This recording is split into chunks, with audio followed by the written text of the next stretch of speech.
The emergency meeting of the Free Worlds Alliance Council wasn't supposed to happen for another 3 weeks. Yet here they were, representatives of 17 spacefaring species, gathered in the great crystal chamber of New Damascus, their faces illuminated by the pale blue light of the gas giant hanging in the sky beyond the transparent dome. Admiral Vental, her iridescent scales dulled with exhaustion, stood before them with the latest battle reports. "The Arcanian Empire has pushed through our defenses in the Centauri sector," she announced, her translator struggling to keep the despair from her voice. "3 more colony worlds have fallen. Our fleet," she paused, mandibles clicking in distress, "our fleet is operating at 30% capacity." The chamber erupted in overlapping voices, each species' universal translator trying to keep up with the cascade of fear and anger.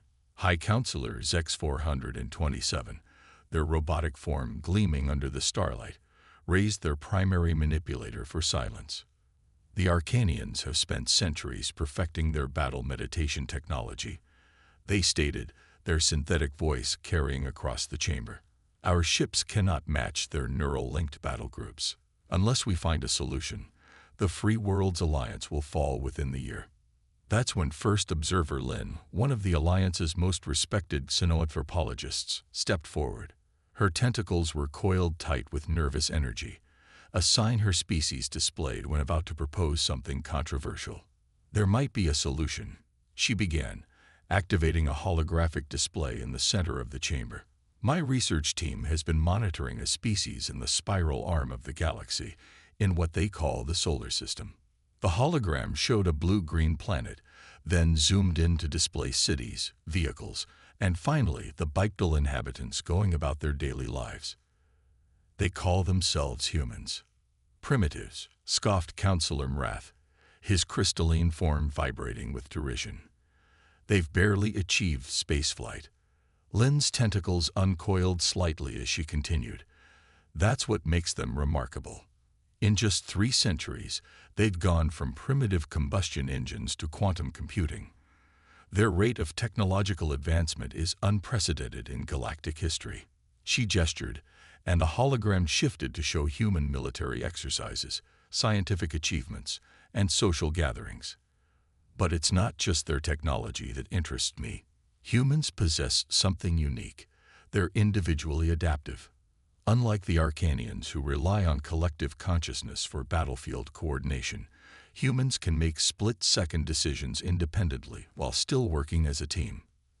Admiral Vental's scales shifted to a thoughtful blue. "You're suggesting we break our non-interference protocols? Make contact?" "I'm suggesting we save ourselves," Lynn replied. "The humans have already detected signs of extraterrestrial civilization. They're preparing for first contact. We should give it to them." High Counselor Zex-427's processors hummed as they analyzed the proposal. "The risk is significant. If they choose to ally with the Arcanians instead—" "They won't," Lynn interrupted, her tentacles writhing with conviction. "I've studied their information networks extensively. Humans have a deep-seated cultural aversion to collective consciousness control. They value individual freedom above almost everything else. The Arcanian way of war would be anathema to them." The council chamber fell silent as the implications sank in. Finally, Admiral Vental spoke. "I volunteer to lead the first contact mission. If there's even a chance the humans could help us turn the tide of this war, we must take it." 3 days later, humanity had its first official contact with alien life. The Alliance's diplomatic vessel emerged from hyperspace just beyond Luna's orbit, broadcasting on all frequencies in every human language. "People of Earth, we come seeking dialogue and alliance in the face of a grave threat to galactic freedom." The response from Earth's governments was faster than anyone in the Alliance had predicted. Within hours, secure channels were established. Within days, Alliance representatives were meeting with Earth's leaders.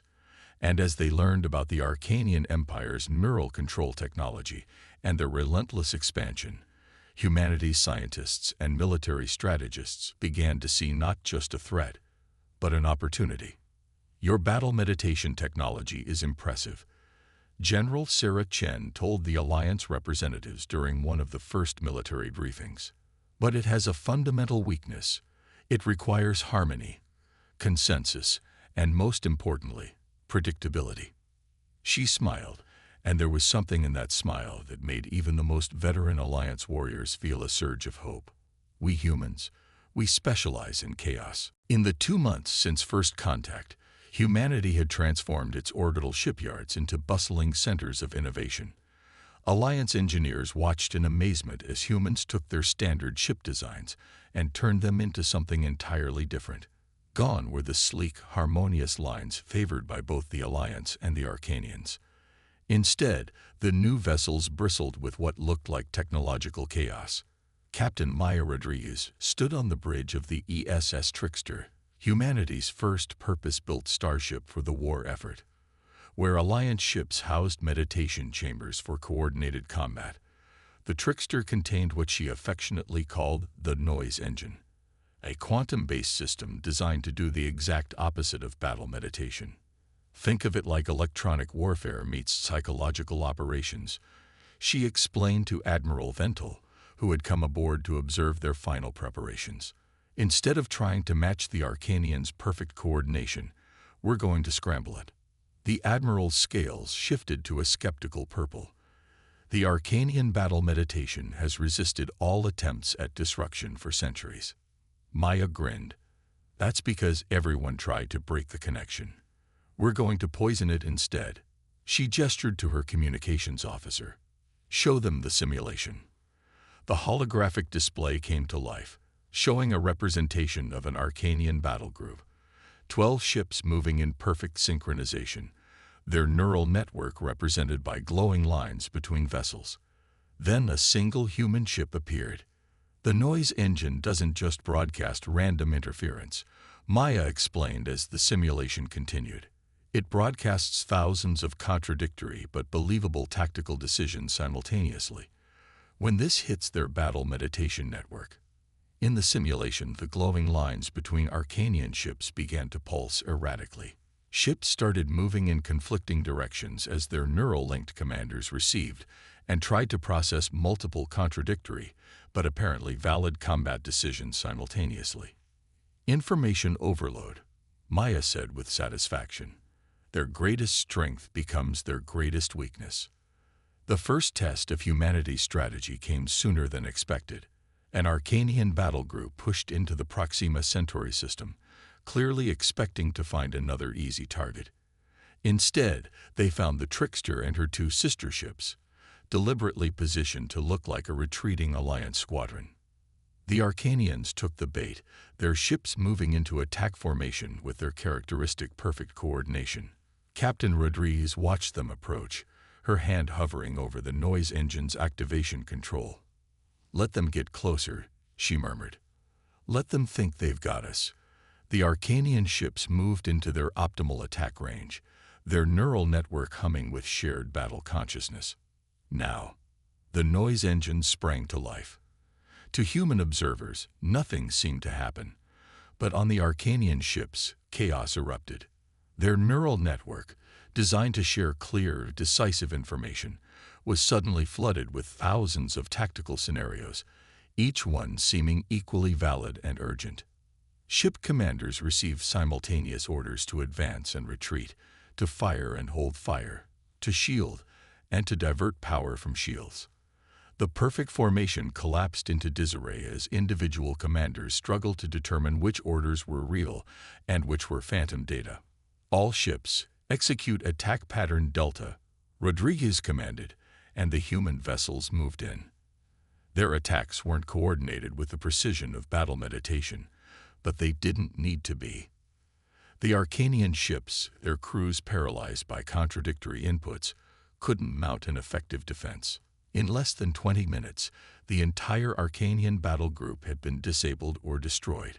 Not a single human ship was lost. When the battle recordings reached Alliance High Command, the reaction was stunned silence followed by explosive celebration. The Arcanians' supposedly invincible battle meditation had been not just defeated but turned against them. And this was just the beginning. We'll need to adapt quickly, Maya told her crew during the post-battle briefing. The Arcanians aren't stupid. They'll try to find ways to counter the noise engine. But that's where humanity's greatest strength comes in. We're really good at coming up with new ways to create chaos. As if to prove her point, reports were already coming in from Earth's labs about Mark II of the noise engine, along with 3 completely different approaches to disrupting Arcanian neural networks. The Alliance had hoped humanity would help them survive. Instead, they were about to watch humanity teach an ancient empire the true meaning of warfare. Supreme Commander Galactic stood before the Arcanian High Council, his cybernetic neural interfaces pulsing with an angry red glow. The chamber, normally a model of serene efficiency with its crystalline architecture and humming neural networks, crackled with tension.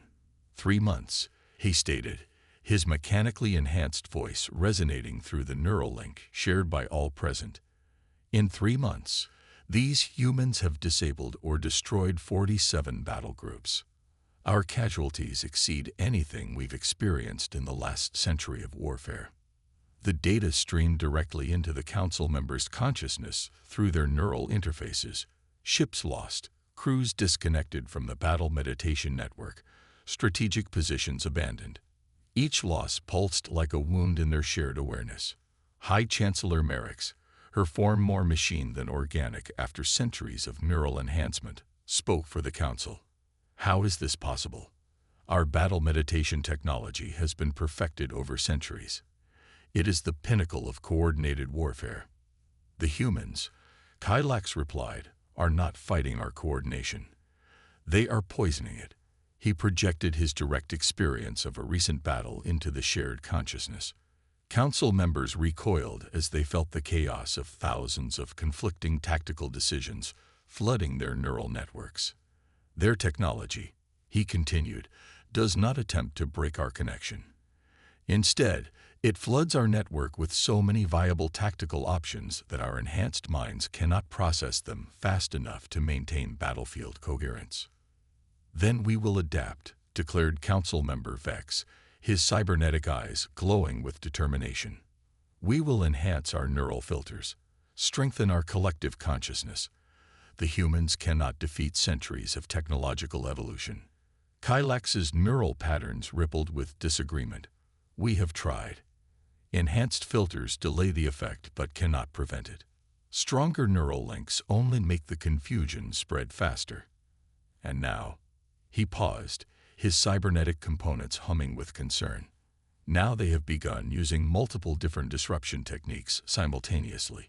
Each time we develop a countermeasure, they switch to a new method or combine several approaches. The council chamber erupted in a cascade of neural crosstalk as members shared their alarm and proposed solutions simultaneously. Chancellor Merrick's raised her hand, and the neural network automatically dampened the chaos. Supreme Commander, she said, you have not yet employed the Mindstorm protocol. Our deepest neural integration could overwhelm their disruption through sheer power. The Mindstorm protocol was considered, Galactic acknowledged. However, analysis suggests it would be catastrophic. The humans appear to have anticipated this response. Our latest intelligence indicates they have developed what they call mimetic weapons, information patterns designed to create recursive loops in deeply integrated neural networks. He shared another battle recording, this one showing an Arcanian dreadnought that had attempted a deeper neural integration to resist the human disruption.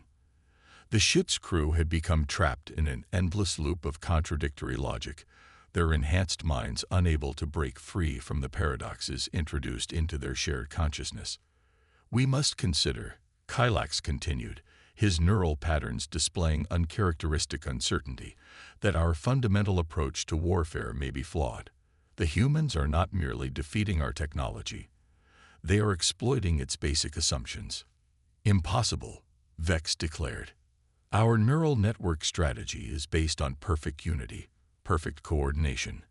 How can their chaos possibly be more effective? Because, came a new voice, as Council Member Zara, their oldest and most enhanced member, joined the discussion. They are not truly creating chaos. They are using our own order against us.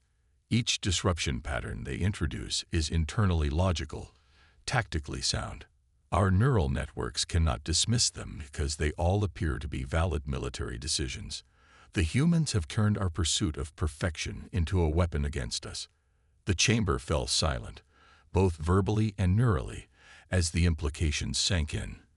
For centuries, the Arcanian Empire had devoted itself to achieving perfect coordination through technology, believing it to be the ultimate form of warfare. Now, in less than 3 months, humans had not only proved them wrong, but had turned their greatest strength into a crippling weakness. "We must withdraw," Kylax finally said, knowing the neural shock his words would cause. "Consolidate our forces, perhaps even." He hesitated, knowing the heresy he was about to suggest. "Consider developing non-networked combat capabilities." The neural backlash was immediate and intense. The very idea of fighting without their sacred battle meditation technology was anathema to centuries of Arcanian military doctrine. But as the Council processed the continuing stream of battle data, the horrible truth became undeniable. They weren't just losing battles. They were losing their way of war itself. General Sarah Chen stood before a holographic display of the Arcanian home system, her eyes fixed on the swirling defensive patterns of the enemy fleet. The war room of Earth's Combined Space Command buzzed with activity as officers from both human and Alliance forces prepared for what they hoped would be the final operation of the war. "The Arcanians have adapted as much as they can," she explained to the assembled commanders. "They've shortened their neural networks, compartmentalized their battle groups, and even attempted to operate some ships without battle meditation. But they can't abandon their core technology without completely retraining their entire military." Captain Rodriguez, recently promoted after her successes with the noise engine, stepped forward. "Which means they're vulnerable to Operation Checkmate." The hologram shifted, showing a new formation of ships, the largest combined human alliance fleet ever assembled. But what caught everyone's attention was the small cluster of vessels at its center. "The Butterfly Squadron," Rodriguez continued, her voice carrying the hint of pride. 5 ships equipped with our most advanced neural interference technology. But this time, we're not just going to disrupt their battle meditation. We're going to hijack it." Admiral Vental's scales shifted to a concerned green. "Hijack? I thought that was impossible. The Arcanian neural networks are too sophisticated to be controlled externally." "We don't need to control them," Chen explained. "We just need to introduce the right kind of confusion." "Dr. Patel, would you explain the psychology?" Dr. Aisha Patel, Earth's leading expert in psychology, stepped into view. "The Arcanians have spent centuries pursuing perfect coordination through technology. Their entire society is built around the idea of networked consciousness. This isn't just their military doctrine. It's their cultural identity." She gestured, and the hologram showed various aspects of Arcanian society, all interconnected through their neural network technology. "They literally cannot conceive of effective military action without battle meditation. Which means, Rodriguez picked up, that when we hit them with the butterfly effect, they won't be able to simply shut down their networks. Their entire command structure depends on them. They'll try to fight through the interference, just like they have been. Only this time, we're not trying to create chaos." The hologram showed a simulation of the new attack pattern. Instead of flooding the Arcanian networks with random tactical options, the Butterfly Squadron would introduce a cascading series of subtle contradictions. Each one would be small enough to slip through their enhanced filters, but together they would create a devastating feedback loop. "The first wave will make their long-range sensors show our ships as slightly closer than they actually are," Chen explained. "The second wave will suggest they're slightly farther. A third will affect their targeting systems by microscopic degrees. None of these changes will be dramatic enough to trigger their safety protocols. But together," Dr. Patel continued, "they'll create a cognitive dissonance that their networked minds won't be able to resolve. The more they try to compensate, the worse it will become. Their own drive for perfect coordination will become their undoing." The assembled commanders watched as the simulation played out. The Arcanian fleet, attempting to process the conflicting information, would essentially trap itself in a loop of continuous correction and recorrection. Their ships would be effectively paralyzed, not by direct attack, but by their own systems' attempts to achieve perfect accuracy. Once their fleet is neutralized, Chen concluded, we'll offer them a choice: surrender, or watch as we systematically disable every neural network in their empire. Their civilization won't be destroyed, but their way of life will be impossible to maintain. The room was silent as the implications sank in. This wasn't just a military strategy. It was a psychological weapon aimed at the very heart of Arcanian society. Some of the Alliance commanders looked uncomfortable with the scope of the plan. We understand the ethical implications, Chen acknowledged, seeing their concern. But consider the alternative. A prolonged war of attrition would cost millions more lives on both sides. This way, we end the war decisively while giving them a chance to survive and adapt. The final preparations took less than a day. The combined fleet moved into position, with the Butterfly Squadron hidden among the larger vessels. The Arcanians, detecting the approach of such a massive force, marshaled every ship they could to defend their home system. As the fleet approached its final attack position, Captain Rodriguez sent one last message to all ships. Remember, timing is everything. We're not trying to destroy them. We're teaching them that their idea of perfection is their greatest weakness.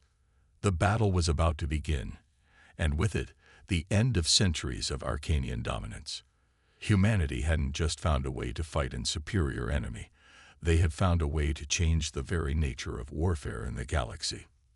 The final battle for the Arcanian home system lasted exactly 4 hours and 27 minutes.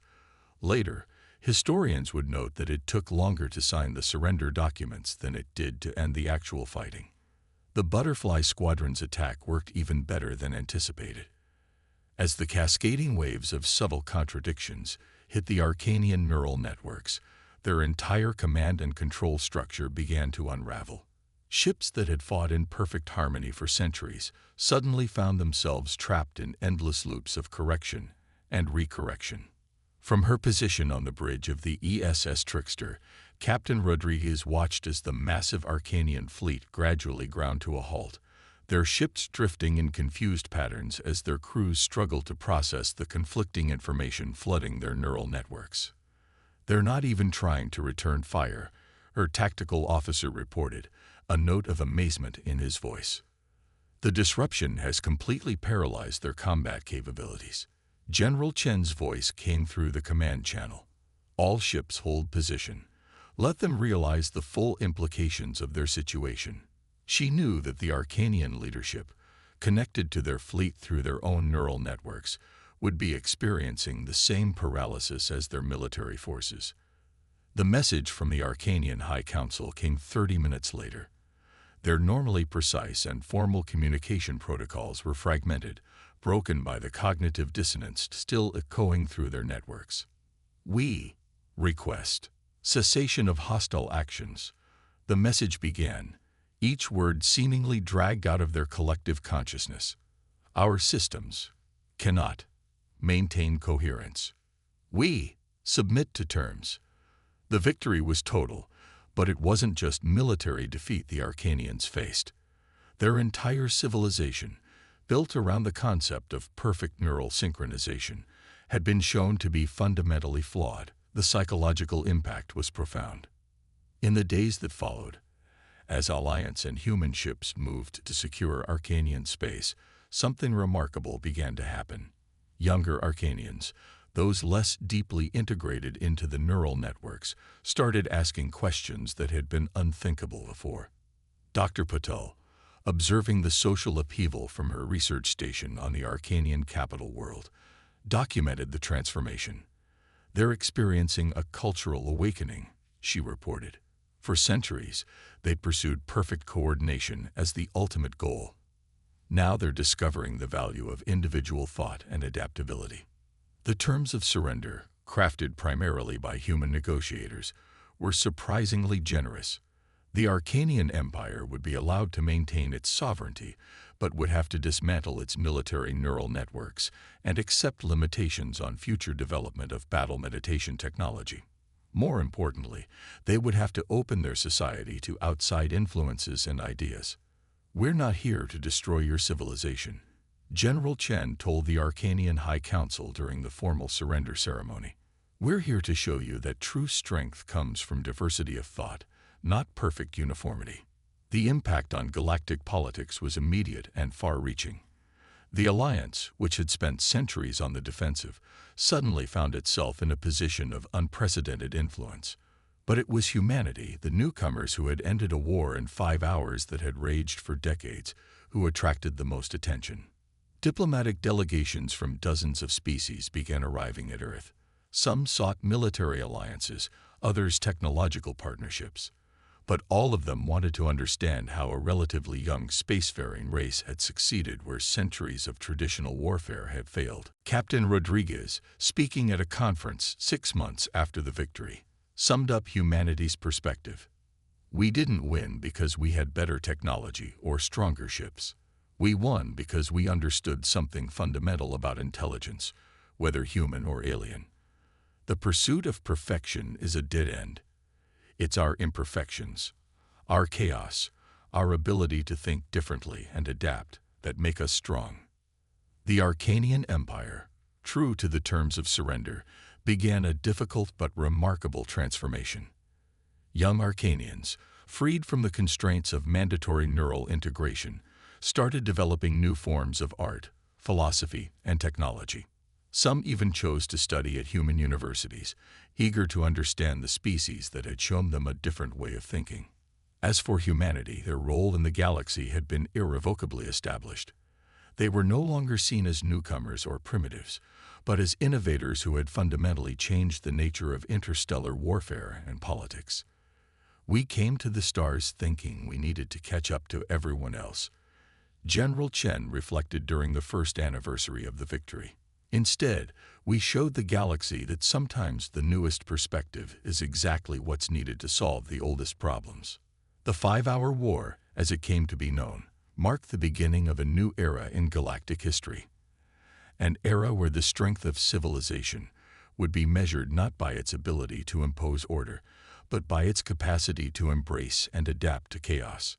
Humanity, for better or worse, had brought their own brand of creative disorder to the stars, and the galaxy would never be the same.